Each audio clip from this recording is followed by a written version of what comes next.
une valise de 5 milliards de francs, CFA, traverse Ouagadougou la nuit. À un contrôle, cette masse d'argent contredit le discours des investisseurs et met à nu une influence étrangère qui cherche des loyautés par des intermédiaires lisses et des vitrines prétendument humanitaires. Pour celui qui regarde de loin, que signifie laisser une telle somme décidée, tandis qu'Ibrahim Traoré tente de protéger un État encore fragile? Si une seule valise peut déclencher une crise, la question devient simple. Combien d'autres passent, invisibles, avant que le pays ne bascule? Ce récit ne promet pas un scandale de plus, mais une clé de lecture. En suivant la trajectoire précise d'une seule valise, il devient possible de comprendre comment l'argent liquide, les structures dites humanitaires et des intermédiaires discrets peuvent infléchir le destin d'un État sans affrontement direct. Le bénéfice pour le spectateur est clair, voir les risques invisibles avant qu'ils ne deviennent irréversibles. L'enjeu dépasse largement un fait divers financier. Il touche à la souveraineté réelle, à la cohésion des forces armées et à la capacité d'un peuple à décider sans pression extérieure. Dans ce cadre, l'action d'Ibrahim Traoré n'est ni idéalisée ni caricaturée. Elle sert de point d'observation pour analyser un mécanisme plus large, reproductible ailleurs. Chaque étape du récit s'appuiera uniquement sur des éléments observables: scène, décision, chiffres, réaction. Aucun raccourci, aucune dramatisation gratuite. L'objectif est de comprendre comment une tentative d'ingérence se construit, comment elle échoue, et ce que cette résistance révèle d'un pays en transition. Mais une question reste suspendue dès maintenant. Si tout semble si discret, comment cette mécanique a-t-elle réellement été mise au jour? La révélation tombe d'emblée. Tout commence par une interpellation presque banale et une seule valise contenant 5 milliards de francs, CFA. Cette somme, interceptée par les services de sécurité à Ouagadougou, révèle immédiatement qu'il ne s'agit ni d'un investissement classique ni d'un prêt, mais d'une tentative d'achat de loyauté dans un contexte politique instable. À partir de ce point, le récit change d'échelle. Ce qui pouvait passer pour un incident isolé devient la première pièce d'un mécanisme plus vaste. Les agents burkinabés comprennent rapidement que l'argent liquide n'est qu'un symptôme.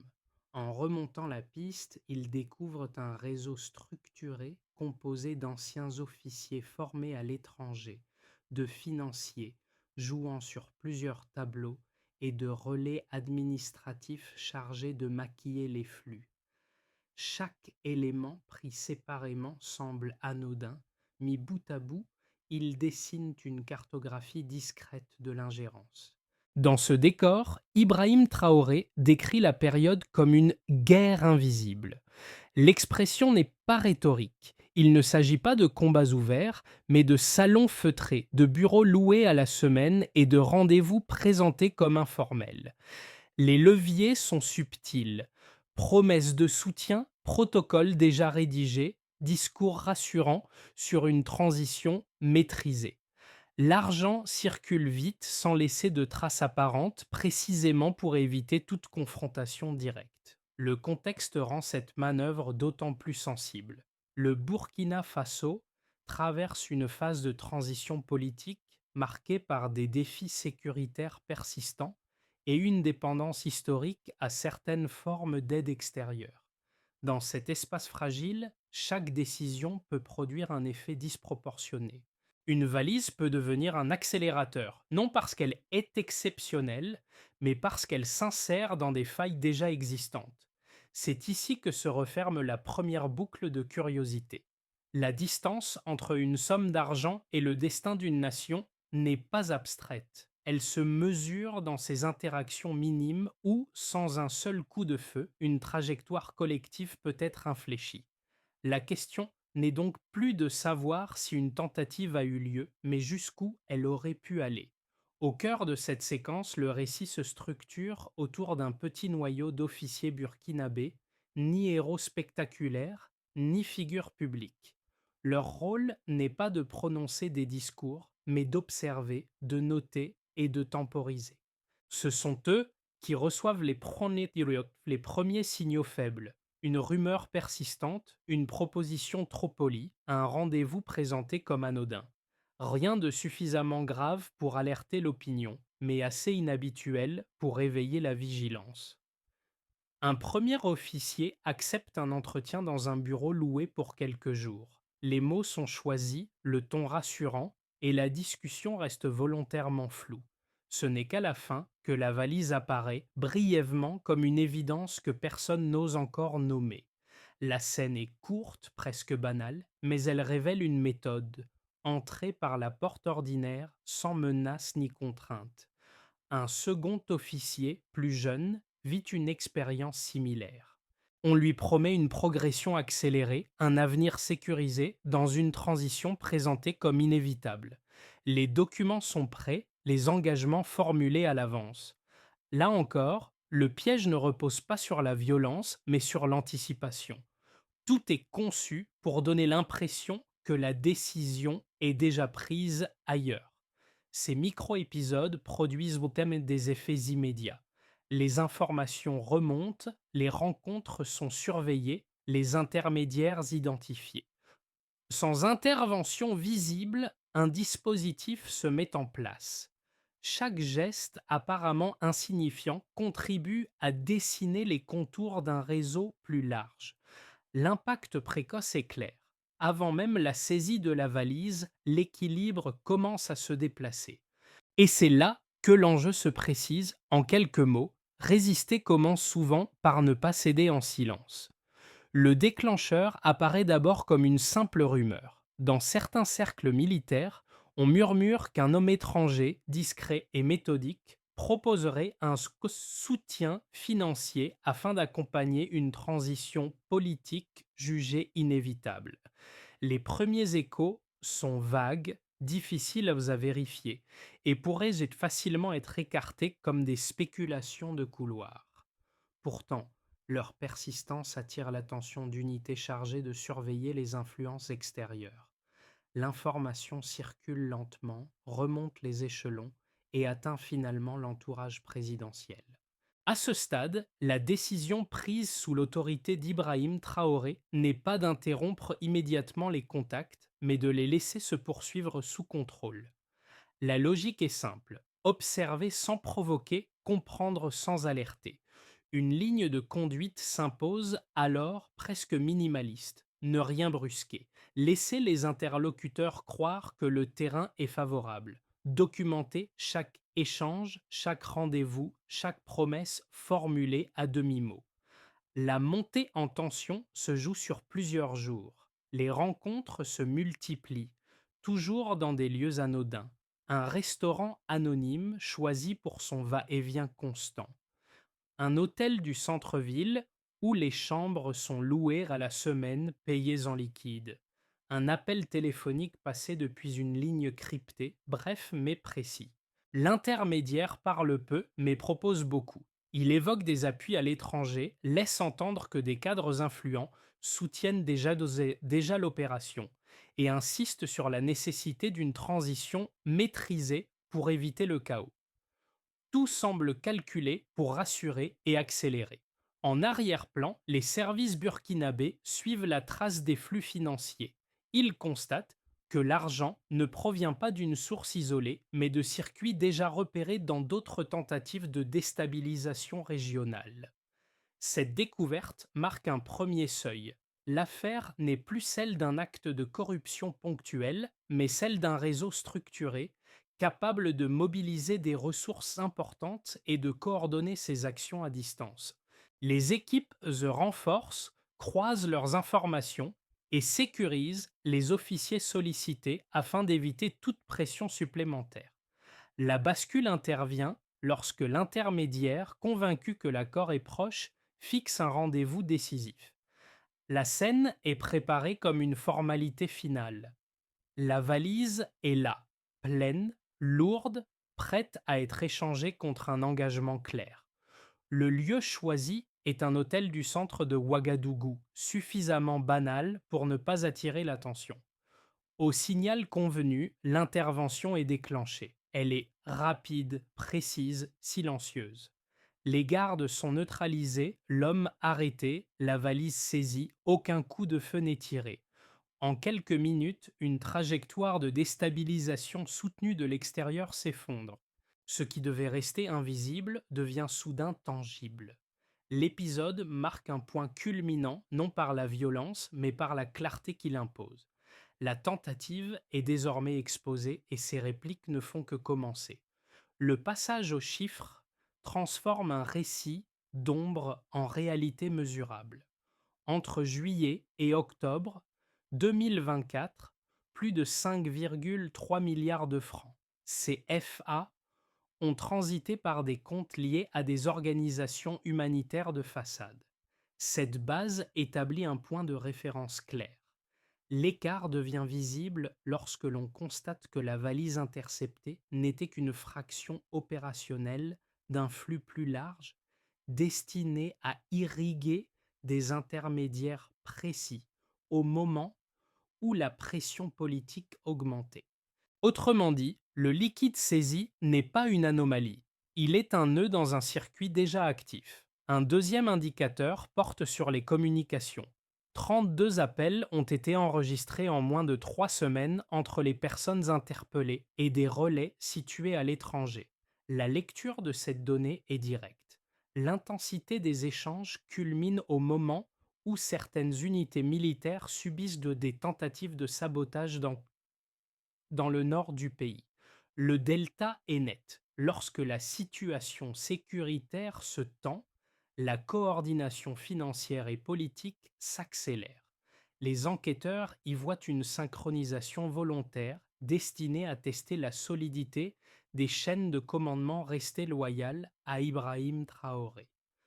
Le troisième ensemble chiffré concerne la réaction sociale. En 48 heures, plus de 1,2 million de messages de soutien sont recensés sur les réseaux sociaux après l'arrestation. Ce volume ne dit pas tout, mais il indique un basculement rapide de l'opinion. Le point de départ est simple. Un symbole concret, la valise, rend lisible un risque jusque-là abstrait. L'écart entre l'avant et l'après se mesure dans la vitesse de mobilisation, et non dans une adhésion idéologique uniforme. Pris ensemble, ces trois blocs produisent une lecture cohérente. Les flux financiers montrent la profondeur du réseau. Les communications révèlent sa méthode et son calendrier. La réaction populaire indique l'effet immédiat d'une exposition publique.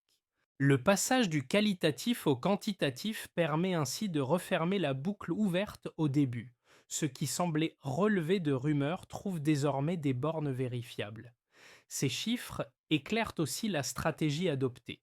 La surveillance prolongée, décidée sous la supervision d'Ibrahim Traoré, n'avait pas pour but de multiplier les arrestations visibles, mais de documenter un système.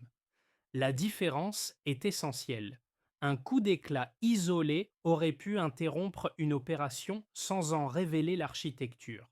La collecte patiente de données, elle, rend possible une lecture d'ensemble et limite la capacité du réseau à se reconstituer ailleurs. Il existe enfin un effet de seuil. Lorsque les montants cumulés dépassent les plusieurs milliards et que les communications se comptent en dizaines sur une période courte, l'hypothèse de l'incident isolé perd sa crédibilité. La tentative apparaît pour ce qu'elle est, une opération structurée conçue pour infléchir une transition politique sans exposition directe. Les chiffres ne racontent pas toute l'histoire, mais ils en fixent les contours et en contraignent les interprétations. Et une interrogation demeure désormais fondée sur des écarts mesurables plutôt que sur des impressions.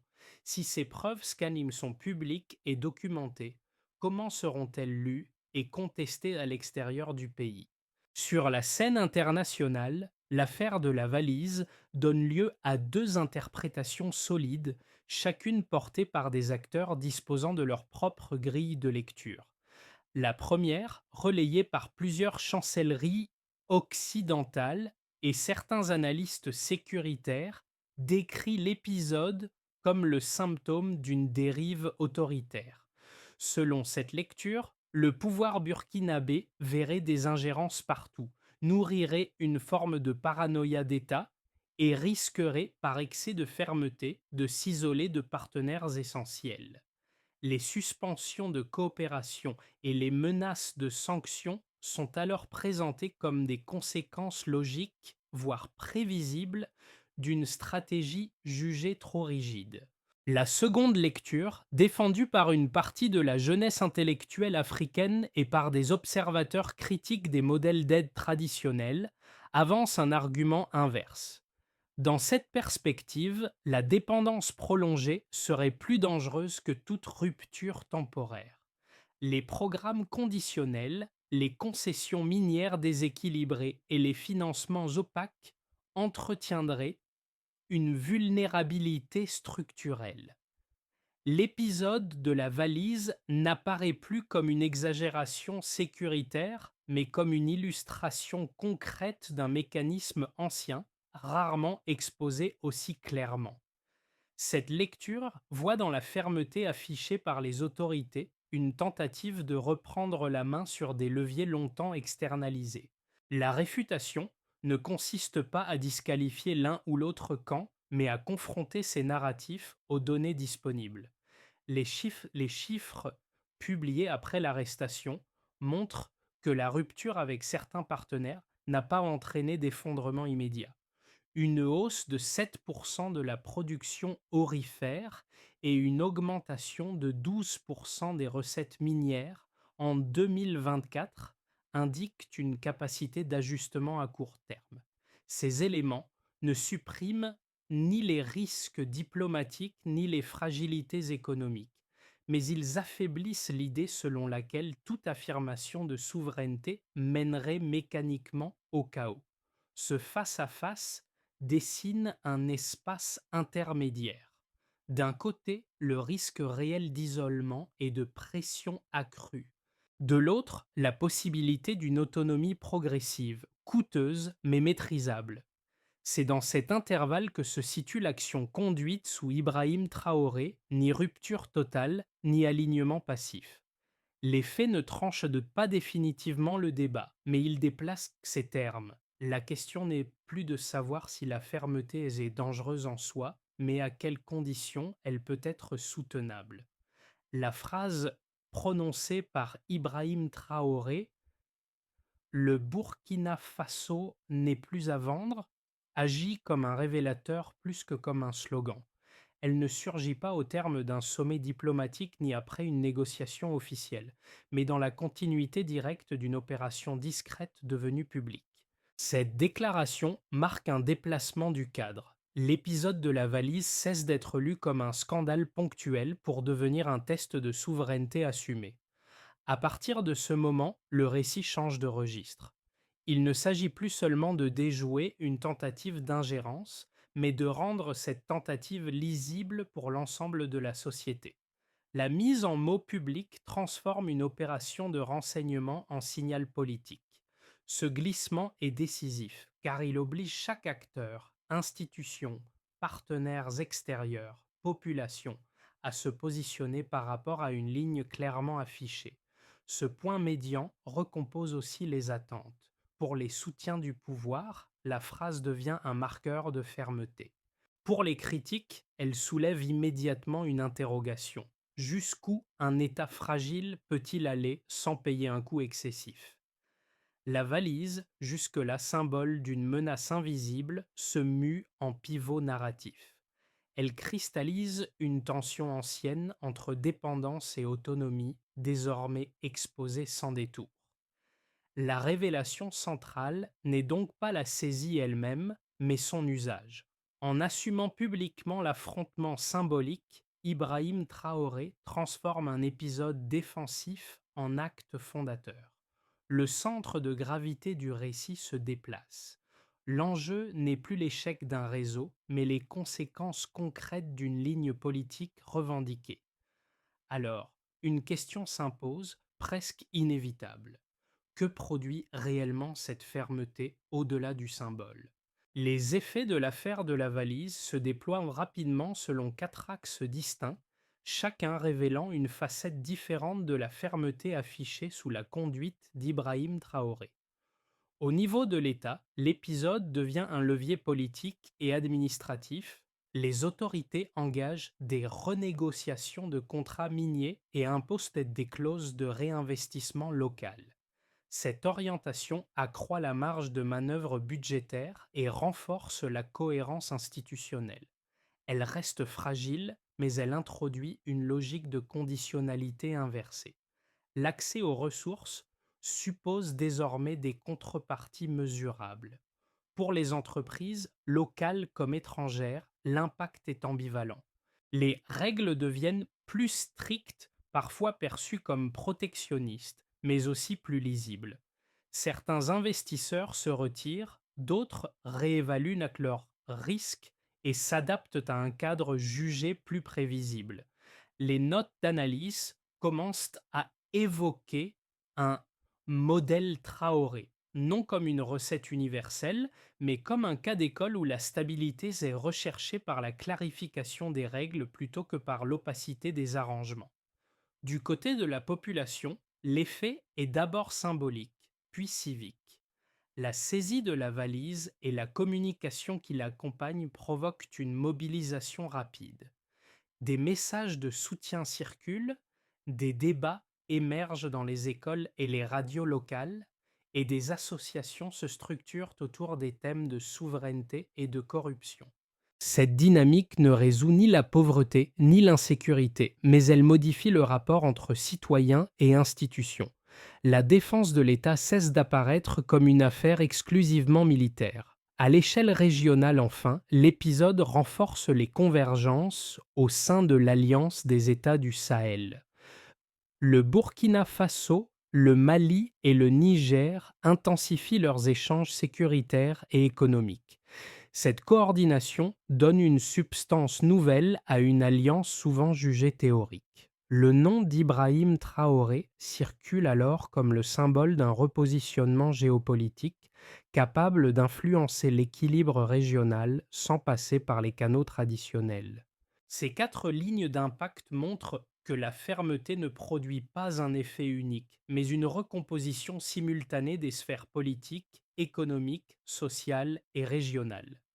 L'épisode de la valise agit comme un révélateur.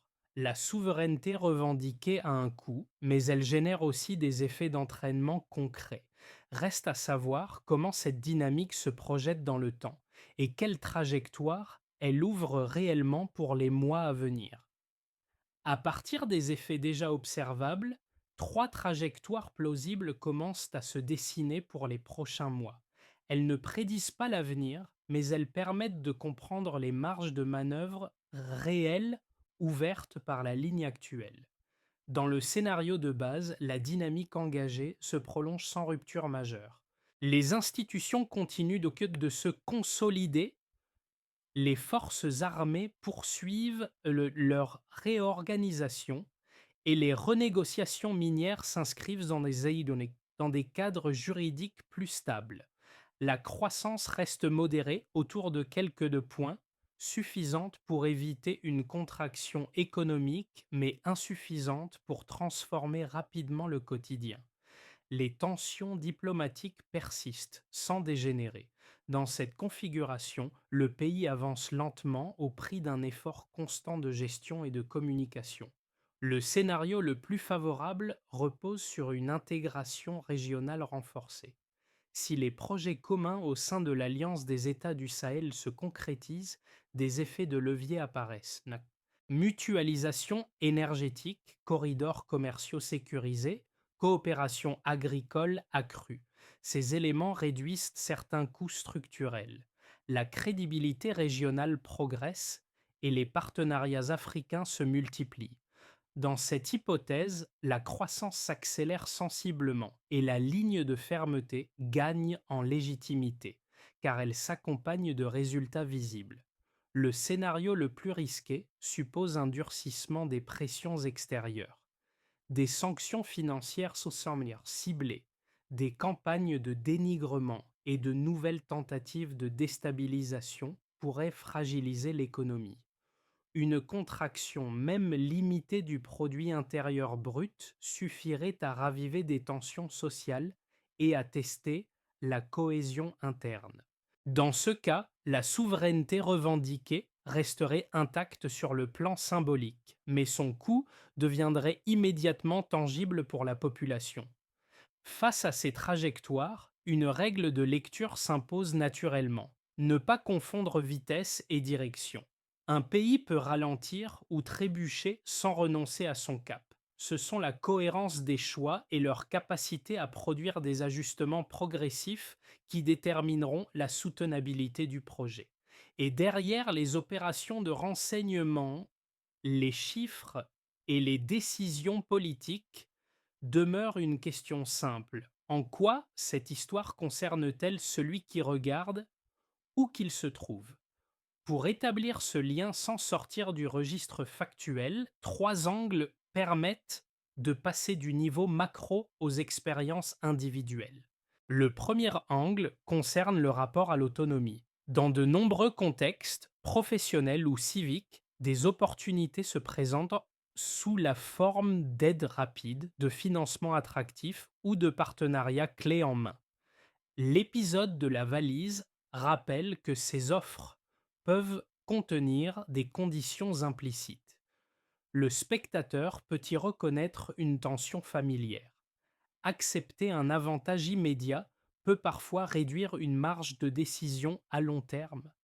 Le deuxième angle touche à la vigilance face aux influences. Les mécanismes observés au Burkina Faso ne sont pas uniques par leur forme, mais par leur exposition. Des intermédiaires discrets, des discours rassurants, des procédures déjà préparées existent aussi dans d'autres environnements. Suivre la manière dont ces signaux ont été identifiés permet de comprendre comment des choix collectifs peuvent être orientés sans contrainte visible.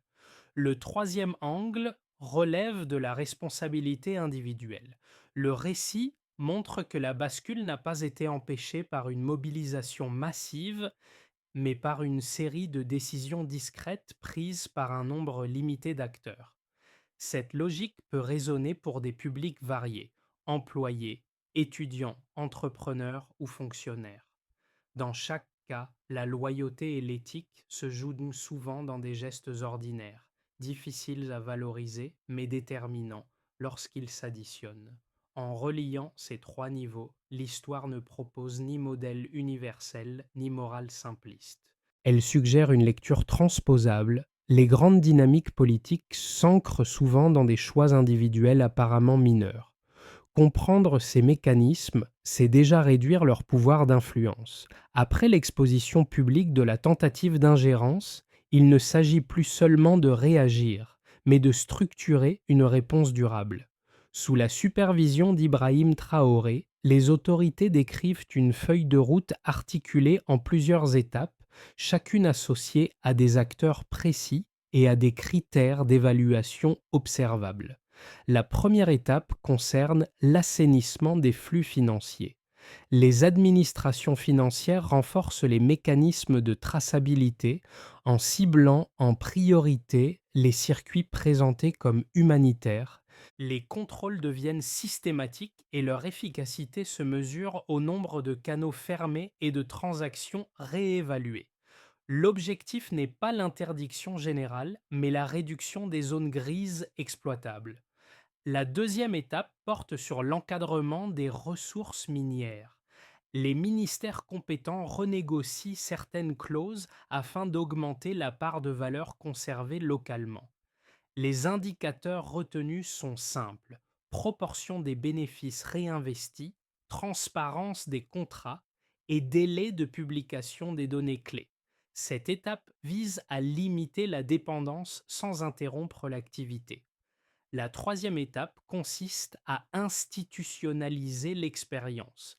Les écoles militaires et certains services civils intègrent l'épisode de la valise comme cas d'étude permanent.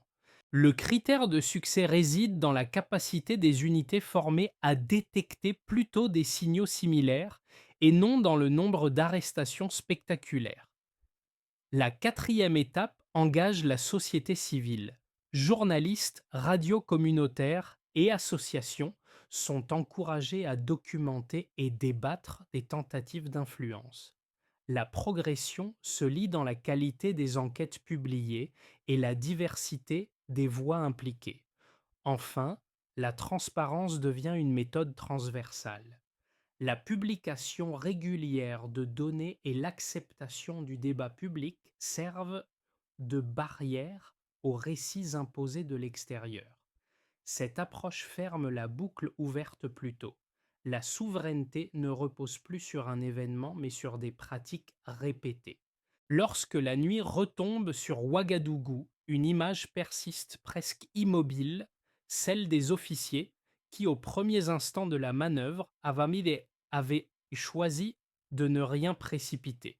Ce motif, esquissé au début du récit, revient ici avec une clarté nouvelle. Leur choix n'était ni spectaculaire ni héroïque. Il consistait à écouter, à observer, à noter et à transmettre au moment juste. C'est dans cette retenue que la trajectoire a commencé à se modifier. Au fil du temps, ces scènes circulent sous forme d'anecdotes. Dans les quartiers populaires, on évoque l'officier qui a feint l'hésitation, celui qui a accepté un rendez-vous sans y croire, celui qui a compris que le détail comptait plus que la promesse. Ces récits n'effacent ni les menaces persistantes, ni les fragilités du quotidien, mais ils donnent corps à une idée simple. La loyauté se manifeste souvent loin des caméras.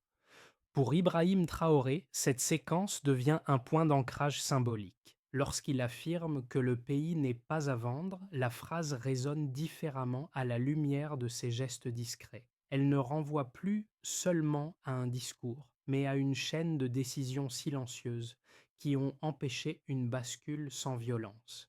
La valise de 5 milliards, lourde et concrète, aurait pu acheter des engagements. Elle n'a finalement acquis qu'une autre fonction, révéler ce qui ne s'achète pas. Au terme du récit, une ligne se détache, nette et sans emphase. La loyauté n'a pas de prix. L'histoire ne se referme ni sur une arrestation, ni sur un slogan. Elle se prolonge dans une série de choix ordinaires, répétés, parfois invisibles, par lesquels une société tente de décider par elle-même. L'épisode de la valise agit alors comme un miroir plus large. Il invite à regarder autrement ce qui circule autour de nous. Offres trop avantageuses, partenariats présentés comme évidents, récits prêts à l'emploi qui prétendent définir ce qui serait raisonnable ou inévitable. Chaque contexte possède ses propres valises silencieuses. Elles ne prennent pas toujours la forme d'argent liquide. Elles peuvent être des facilités administratives, des dépendances économiques, des compromis acceptés par lassitude. Le cas du Burkina Faso rappelle que ces mécanismes deviennent visibles seulement lorsque quelqu'un prend le temps de les interroger, de ralentir le processus, de refuser que la décision soit déjà écrite ailleurs. Pour le spectateur, l'enjeu n'est pas d'adopter une position politique précise, ni de transposer mécaniquement une situation à une autre. Il s'agit plutôt de développer un réflexe, reconnaître les zones grises, identifier les intérêts en jeu et distinguer ce qui relève de l'aide de ce qui conditionne silencieusement la liberté de choix. Cette vidéo ouvre donc un espace de dialogue. Comment se fabriquent les dépendances lorsqu'elles ne sont pas imposées par la force? À quel moment une opportunité cesse-t-elle d'en être une? Et surtout, dans votre propre environnement, quels signes méritent d'être regardés de plus près avant de décider?